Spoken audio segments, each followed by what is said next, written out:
नमस्कार मित्रांनो, निस्वार्थ प्रेम सुनीताताई काळजीत दिसत होत्या, कारण त्यांचा नातू अर्जुन बाहेर कुठेतरी खेळायला गेला होता आणि 1 तास झाला तरी घरी आलेला नव्हता. त्याला खेळण्यासाठी 15 मिनिटांचा वेळ देण्यात आला होता, पण आता 1 तासापेक्षा जास्त वेळ निघून गेला होता तरी त्याचे घरी येण्याचे लक्षण काही दिसत नव्हते. परिसरातील मुलासोबत खेळण्यासाठी तो दूर कुठेतरी गेला असावा असा अंदाज सुनीताताईंनी लावला. अर्जुनवर त्यांचे मनापासून प्रेम होते, पण त्याचे खेळण्यासाठी असे बाहेर भटकणे त्यांना अजिबात आवडत नव्हते. त्यामुळे ती काळजीत पडली होती आणि एकट्याच बडबड करू लागल्या. या मुलाला कितीदा तरी समजावण्याचा प्रयत्न केला तरी तो काही ऐकत नाही. रस्त्यावरच्या मुलांसोबत खेळल्याने बिघडशील असे त्याला लाखो वेळा सांगितले, पण काही ऐकत नाही. उद्धट कुठला! येऊ दे, आता मी त्याचे कान धरून शिक्षाच करणार त्याला. 7 वर्षाचा होणार आहे, पण काही समजत नाही. रस्त्यात अपघात होऊ शकतो, काही फसवणूक होऊ शकते. सुनीताताई बडबडत असतानाच अर्जुन धावत घरात आला आणि सुनीताताईला म्हणाला, आजी, कुल्फी विकणारा आलाय, प्लीज मला कुल्फी घेऊन दे ना. मी खूप दिवस झाले कुल्फी खाल्लेलीच नाही. आज मला कुल्फी खायची आहे.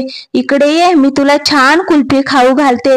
असे म्हणत सुनीताताई अर्जुनवर आपला राग काढू लागल्या. त्यांनी त्याच्या गालावर 3-4 वेळा जोरात चापट मारली. अर्जुन रडायला लागला. तो रडत रडत म्हणत होता, शेजारच्या काकू बरोबर बोलत होत्या की तू माझी खरी आजी नाहीस, म्हणूनच तू मला मारत असतेस. तू माझी खरी आजी असतीस तर माझ्यावर असे हात उगारले नसते. नेहाची आजी तिच्यावर किती प्रेम करते, ती तिची खरी आजी आहे ना, म्हणून ती नेहाला बोट सुद्धा लावत नाही. आता मी या घरात नाही राहणार. मी पण माझ्या आईबाबांकडे जाईन, दूर, खूप दूर. मग तू कोणाला मारणार? असे बोलून छोटा अर्जुन हमसून हमसून आणखीन जोरात रडू लागला. अर्जुनच्या या शब्दांनी सुनीताताईला असे वाटले की जणू कोणीतरी तिच्या हृदयावर अनेक वार केले आहेत.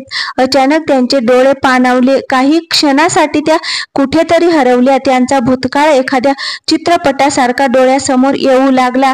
सुनीता 3 वर्षांची मुलगी असताना तिच्या डोक्यावरून वडिलांची सावली नाहीशी झाली होती. सर्व नातेवाईकांनी दूर केले होते. कोणीही तिला जवळ घेत नव्हते. आई अशिक्षित होती आणि तिच्याकडे कमाईचे कोणते साधन नव्हते, पण आई जिद्दीने कामाला लागली. स्वतःचा आणि मुलीचा उदरनिर्वाह करण्यासाठी ती मेहनत करू लागली. त्यामुळे सुनीताताईंचे बालपणापासून तारुण्यापर्यंतचे दिवस सगळे गरिबीत गेले. गरिबी असूनही आईने सुनीताच्या शिक्षणाकडे विशेष लक्ष दिले. सुनीतानेही आपल्या विधवा आणि निराधार आईचं स्वप्न पूर्ण करण्यासाठी संपूर्ण समर्पण आणि कठोर परिश्रम घेऊन प्रथम श्रेणीसह 10वी उत्तीर्ण केली आणि अशा प्रकारे तिच्या कुशाग्र बुद्धिमत्तेचे दर्शन घडवले. मॅट्रिक पास होताच सुनीताला सरकारी कार्यालयात कारकून म्हणून नोकरी मिळाली. त्यामुळे लवकरच त्यांच्या घरची गरिबी समृद्धीमध्ये बदलू लागली. सुनीता दिसायला सावळी पण सुंदर आणि सभ्य मुलगी होती. तिला नोकरी लागल्यावर त्यांचे घर जेव्हा समृद्ध होऊ लागले तेव्हा लोकांचे लक्ष त्यांच्याकडे जाऊ लागले. काही दिवसातच सुनीताला लग्नाची स्थळं येऊ लागली होती, पण इतकी स्थळं असूनही लग्न काही ठरत नव्हते. सुनीताच्या नोकरीवर मुलांच्या पालकांचा आक्षेप होता. सुनीताच्या घरातील समृद्धी सुख तिच्या नोकरीमुळेच आहे हे ते विसरायचे. वराच्या आई वडिलांची एक खास अट असायची की सुनीताने लग्नानंतर नोकरी सोडावी, पण सुनीताला ही अट अजिबात मान्य नव्हती. तिला तिची सरकारी नोकरी सोडायची नव्हती. वडिलांच्या अकाली निधनाने सुनीताला मोठा धडा मिळाला होता, पण पैसे मिळवण्यासाठी तिच्या आईला किती आणि काय त्रास सहन करावा लागला होता. बालपणापासून ते मोठी होईपर्यंतचे दिवस कसे खडतर परिस्थितीत गेले हे ती कधीच विसरणार नव्हती. त्यामुळे नोकरी सोडून तिला कोणताही धोका पत्करायचा नव्हता. सुनीताने विचार केला की लग्नानंतर तिच्या पतीला काही झाले तर तिची नोकरी खूप मोठा आधार ठरू शकते आणि पती पत्नी दोघांचीही कमाई असेल तर घरची आर्थिक परिस्थिती मजबूत होते आणि आयुष्य आनंदाने घालवता येतं. बघता बघता 4-5 वर्षे उलटून गेली आणि सुनीताचे लग्न काही जमू शकले नाही. तिचं वयही दिवसेंदिवस वाढत होतं. त्यामुळे आता माय लेकीची चिंता वाढत चालली होती. एक दिवस सुनीताच्या शेजारी राहणारे मनोहर काका घरी आले. त्यांनी त्याच शहरातील दुसऱ्या कॉलनीमधील रजतचे स्थळ आणले होते. त्यांच्यासोबत एक बाई होती जी स्वतःला वर मुलाची वहिनी आहे असं सांगत होती. रजत एका छोट्या खाजगी कंपनीत अकाउंटर होता आणि सधन कुटुंबातील होता. सुनीताच्या नोकरी करण्यावरही त्यांचा आक्षेप नव्हता. स्थळ चांगले असल्याने शेजाऱ्यांनी सुनीताच्या आईवर हे स्थळ हातचे जाऊ देऊ नका म्हणून दबाव टाकत होते. आजकाल मुलींसाठी चांगले स्थळ शोधणे कठीण झाले आहे, तेव्हा मनोहर काकांनी हे स्थळ आणले होते. सुनीताच्या आईने शेजारच्या वडीलधाऱ्याच्या सल्ल्यानुसार सुनीताच्या आणि रजतच्या नात्याला सहमती दिली. लग्नाची बातमी कळताच सुनीताला आनंद झाला. ती रात्रंदिवस तिच्या सुखी संसाराची कल्पना करायची आणि एक दिवस सुनीताचे रजतशी लग्न झाले आणि तिने माहेर सोडले. मात्र सासरच्या घरी पोहोचतात स्वतःला रजतची वहिनी म्हणून घेणारी महिला प्रत्यक्षात रजतची पहिली पत्नी असल्याचे समजताच सुनीताला धक्का बसला. सत्य बाहेर येताच सुनीताला काय करावे काही समजत नव्हते. विचार करून करून चक्कर येऊ लागले. आपली फसवणूक झाल्याची कल्पना येताच शेजारच्या मनोहर काकाने मोठा विश्वासघात केला होता यावर विश्वास बसत नव्हता. तिला सर्वांचाच खूप राग येत होता. पण लवकरच रजतने सुनीताला सत्य स्पष्टपणे सांगितलं. सुनीता, वस्तुस्थिती अशी होती की लग्नाच्या 7 वर्षानंतरही जेव्हा चारुलता मला मूल देऊ शकली नाही, मला मूल हवं होतं, बाप व्हायचं होतं. असं एक दवाखाना सुटला नाही जिथं आम्ही जाऊन डॉक्टरांकडून उपचार घेतले नाहीत. सर्व प्रयत्न केले पण परिणाम शून्य. शेवटी चारुलता माझ्याकडे पुन्हा लग्न करण्याचा आग्रह करू लागली. माझ्या आनंदासाठी तिने घरात सवत आणण्यास तयार झाली. अपत्य प्राप्तीसाठी दुसऱ्या लग्नाचा निर्णय मला मनात नसतानाही घ्यावा लागला. माझ्या पगारातून 2 बायकांचा खर्च मला झेपला नसता. त्यामुळे माझी दुसरी बायको निवडताना ती नोकरीवर असेल तर गोष्टी नीट होऊ शकतात असा विचार आम्ही केला. मनोहर काकांकडून तुझ्याबद्दल कळले तेव्हा मला हे सत्य लपवावे लागले की मी विवाहित आहे. मी खोटं बोलत नाहीये. मूल होण्याच्या माझ्या तीव्र इच्छेने मी इतका आंधळा झालो होतो की माझ्या लग्नाचे सत्य तुम्हा लोकांपासून लपविण्यास मला अजिबात संकोच वाटला नाही. पण आता मला समजले की जे झालं ते चुकीचं आहे. सत्य तुम्हाला आधी सांगायला हवे होते, पण आता जे काही घडले ते घडून गेले आहे. असं बघायला गेलं तर एक प्रकारे मी तुमचा अपराधी आहे. सुनीता, माझा हा गुन्हा जमल्यास माफ कर. खूप विचार केल्यानंतर सुनीताला परिस्थिती तडजोड करणे योग्य वाटले. हळूहळू दिवस पुढे जात होते. सुनीताच्या लग्नाला 1.5 वर्षे उलटून गेली होती, पण तिची आई होण्याची काही शक्यता दिसत नव्हती. या उलट चारुलता आई होणार असल्याचे वैद्यकीय तपासणीतून स्पष्ट झाले होते. चारुलताचे दिवस पूर्ण भरले होते. प्रसूती वेदना सुरू झाल्या, परंतु नॉर्मल डिलिव्हरीचे लक्षण काही दिसत नव्हते. अखेरीस ऑपरेशनद्वारे चारुलताच्या मुलाचा जन्म झाला. मात्र तिची प्रकृती चिंताजनक झाली. डॉक्टरांनी खूप प्रयत्न करूनही ती वाचू शकली नाही. चारुलताच्या अकाली निधनामुळे तिच्या मुलाच्या संगोपनाची संपूर्ण जबाबदारी सुनीतावर आली. सुनीताने स्वतः मुलाला जन्म न देता तिला मातृत्वाचा भार सहन करावा लागला. त्या जबाबदारीपासून पळ काढणे तिला योग्य वाटले नाही. शेवटी हे मूल तिच्या पतीचे सुद्धा होते. रजत आपल्या वागण्याने सुनीताला कोणत्याही प्रकारचा त्रास होणार नाही, ती नेहमी आनंदी राहावी म्हणून प्रयत्न करत होता. त्याच्या मुलाला मातृप्रेम मिळावे आणि तिला कोणत्याही प्रकारची कमतरता भासू नये हे रजत नेहमी लक्षात ठेवले. सुनीता देखील रवीवर खऱ्या मुलाप्रमाणे प्रेम करत होती. ती रवीला काय हवं नको सारं बघायची आणि रवी आई आई म्हणत तिच्या मिठीत शिरायचा. आता रवी 5 वर्षाचा झाला होता आणि शाळेत जाऊ लागला. आपल्या मुलाच्या उज्ज्वल भविष्याची स्वप्ने सुनीता आणि रजत पाहू लागले होते. याच दरम्यान एका अपघाताने सुनीता पूर्णपणे हादरली होती. मकर संक्रांतीचा दिवस होता. काही मित्रांच्या खास विनंतीवरून रजत त्यांच्यासोबत नदीत आंघोळ करायला गेला. मात्र पोहताना खोल डोहात अडकल्याने रजतला जीव गमवावा लागला. रजतच्या अकाली मृत्यूने सुनीतावर दुःखाचा डोंगर कोसळला, पण ती हिमतीने सामोरी गेली. तिने मनाशी पक्का निश्चय केला, आता आयुष्याचा हा प्रवास मला एकटीनेच करायचा आहे. सगळ्या संकटांना तोंड द्यायचे आहे. पहिल्या नवऱ्याला आयुष्याची नाव चालवता आली नाही तर दुसरा काय चालवणार?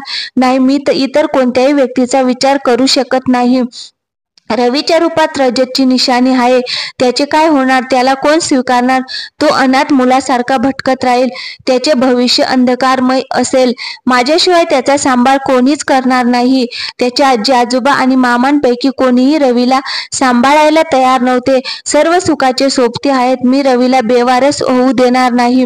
मी त्याची सावत्र आई जरी असेल तरी मी त्याची आईच आहे. जेव्हा तो मला प्रेमाने आई म्हणतो तेव्हा माझे हृदय प्रेमाने भरून पावते. रवीला माझी खूप गरज आहे. मी रवीला माझ्यापासून वेगळे करणार नाही, पण स्वतःचं मूल नाही. मी रवीकडे बघून जगेन. मी रवीला चांगले शिक्षण देईन आणि त्याला एक चांगला माणूस बनवीन. मी त्याचे जीवन सुधारेन. हाच आता माझ्या जीवनाचा उद्देश आहे. आणि सुनीताने रवीच्या प्रेमापोटी तिच्या आनंदाचा आणि सर्व गोष्टींचा त्याग केला आणि त्याला एक सक्षम आणि खंबीर बनवले. रवी आता मोठा झाला, शिकून इंजिनियर झाला. रवीने पहिला पगार आणून सुनीताच्या हातावर ठेवला. त्या दिवशी सुनीताला खूप आनंद झाला. तिचे स्वप्न पूर्ण झाल्याचे समाधान वाटत होते. आता मरण जरी आले तरी हरकत नाही. काही दिवसांनी रवीचे लग्न झाले. अर्जुन सारख्या लाडक्या मुलाचा बापही झाला आणि सुनीता आजी झाली. सुनीता स्वतः अर्जुन सोबत खेळू लागली. नातवासोबत खेळताना ती पण लहान व्हायची. अर्जुनही आपल्या आजीवर आईपेक्षा जास्त प्रेम करू लागला. त्या दिवशी दिवाळी होती. सुनीताबाईंचे घर आनंदाने हसत होते. दिवाळी साजरी करण्यासाठी लोकांची ये-जा सुरू होती. दिवाळीनिमित्त रवीने आपल्या मित्र आणि कार्यालयातील सहकाऱ्यांसाठी खास पार्टीचे आयोजन केले होते. त्या दिवशी सुनीताताई खूप खुश होत्या. घरातील आनंदाचे वातावरण पाहून जगातील सर्व सुख आपल्या घरी आल्यासारखे वाटले. रवीचे सासर जवळच्या शहरात होते. दिवाळीच्या सुट्ट्या असल्याने दुसऱ्या दिवशी सासरच्या मंडळींच्या खास विनंतीवरून तो पत्नी आणि मुलासह स्कूटरवरून सासरच्या घरी निघाला. रवी भरधाव वेगाने जात असताना एका ट्रक चालकाने गाय वाचवण्याचा प्रयत्न केला आणि स्टेअरिंगचा तोल गेला. परिणामी त्याने रवीच्या स्कूटरला धडक दिली. पती पत्नी दोघेही गंभीर जखमी झाले. डॉक्टरांच्या अथक प्रयत्नानंतरही त्यांना वाचवण्यात यश आले नाही. पण त्या भीषण अपघातात लहान अर्जुनच्या केसालाही धक्का लागला नाही. ट्रकची धडक लागताच तो आईच्या मांडीवरून फेकला गेला. थेट रस्त्याच्या कडेला असलेल्या दाट गवतावर पडला आणि सुखरूप बचावला. काळाच्या फटक्याने सुनीताताई आतून तुटून गेल्या होत्या. अडचण अशी होती की तिच्या वेदना कोणाकडे सांगता येत नव्हत्या. लोकांच्या खोट्या सहानुभूतीने आपले दुःख कमी होणार नाही हे तिला माहिती होते. कदाचित ती फक्त दुःख भोगण्यासाठीच या जगात आली असावी. रजत तिचा नवरा होता, पण चारुलता ती आपली सवत होती, जिने तिला फसवणूक रजत सोबत लग्न करायला लावले होते. रवीही त्याच्याच रक्ताचा होता. तरी तिने स्वतःच्या मुलाप्रमाणे त्याचे पालन पोषण केले, मोठे केले, शिकवले, सक्षम बनवले. सुनीताताई आता रवीच्या मुलाचा सांभाळत होत्या. अर्जुनकडे पाहून आता त्या जगत होत्या. अर्जुनचा आनंद हाच त्यांचा आनंद होता. अर्जुनसाठी त्या सारं दुःख विसरल्या. त्याला काय हवं नको बघायच्या. सुनीताताई अर्जुनला त्याच्या चांगल्यासाठी रागवायच्या, जेणेकरून तो आपल्या वडिलांसारखा सक्षम व्यक्ती व्हावा.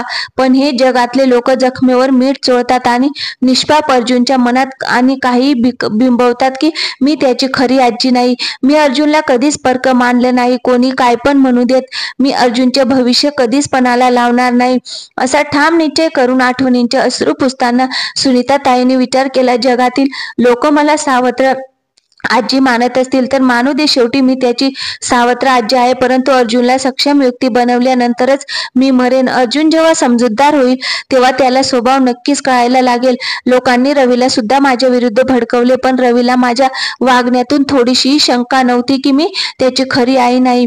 म्हणून किती प्रेम करायचा तो माझ्यावर. भूतकाळाच्या आठवणीतून सुनीताताई बाहेर आल्या होत्या.